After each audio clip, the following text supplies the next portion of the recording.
big one that really broke off a lot of this big stuff. So it broke off a lot of other big formations throughout the cave too. There was a bigger earthquake than the little one. Yes. So now, like not like the actual thing. Aren't they? I was just yeah, except for down here, this is all cement, so it just kind of drips off the side. Bats just flying out. You can swatch them. Justin really wants to go play.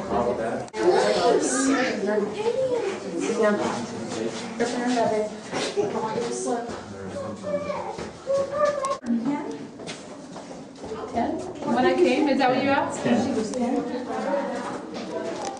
go.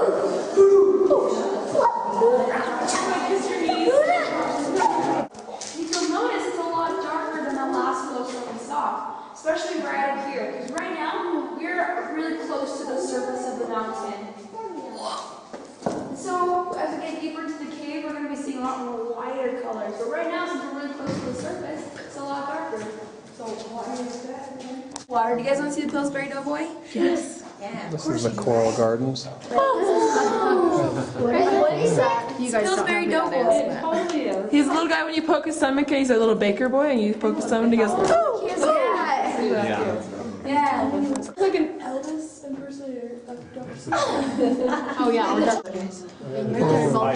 This is called a helictite, and they're really, really cool because they don't like follow the rules. They'll pretty much grow any direction that they want to go. They don't go tan, right? And it's okay, it's pretty cool, but it's not as cool as it could be. When we go into Timpanogos, one of the coolest treasures inside of there are all the different colors that you guys are going to be seeing inside of there. It's amazing.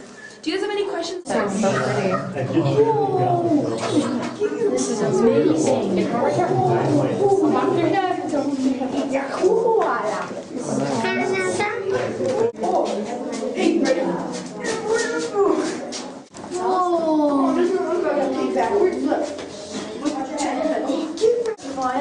My head we're going upstairs.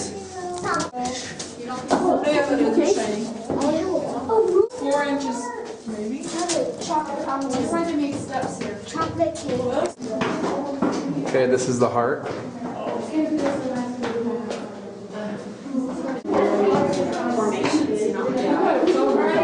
Guys, so we have a request to hear the story of the princess about this heart.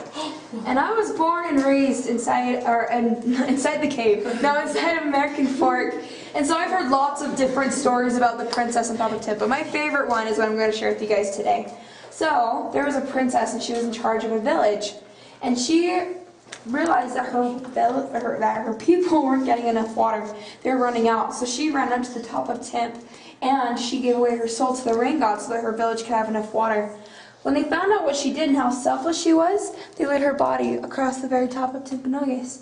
And they're saying that this is her heart. And a lot of people like to see this. Bam. Oh, look inside. Oh. Where? You can see like the really thin part. Awesome. Yeah. Is your thing? No, that is the same. No, you're right. This formation is actually dry. So these two will never touch and become a column. Which makes me really bummed out. Yeah, so then I always just put this column right. Those ones, that's a sad word, but I guess, yeah. They're dead formations. You can see they're sleeping, right? So this gives me hope that there are things still growing inside this cave, which is awesome, because this room is incredible. I'm entirely sure why some of them are curly and why some of them are straight. Well, the ones that go straight just follow the flow of gravity. But the curly ones, we have a theory, because these things take thousands and thousands of years to form even just a little bit. And so we can't really sit there with a pen and paper and measure it out. One of our theories, the one that makes the most sense, is called the capillary action theory. And what that is, it's like, you know when you make a really watery mess and you use a paper towel and the water travels up the paper towel? That's what capillary action is. So we think that there are a bunch of little tiny holes inside these curly helictites. And so, with capillary action, the water will travel up those tiny holes and make those curly formations. That's what we think. Now that's right up here.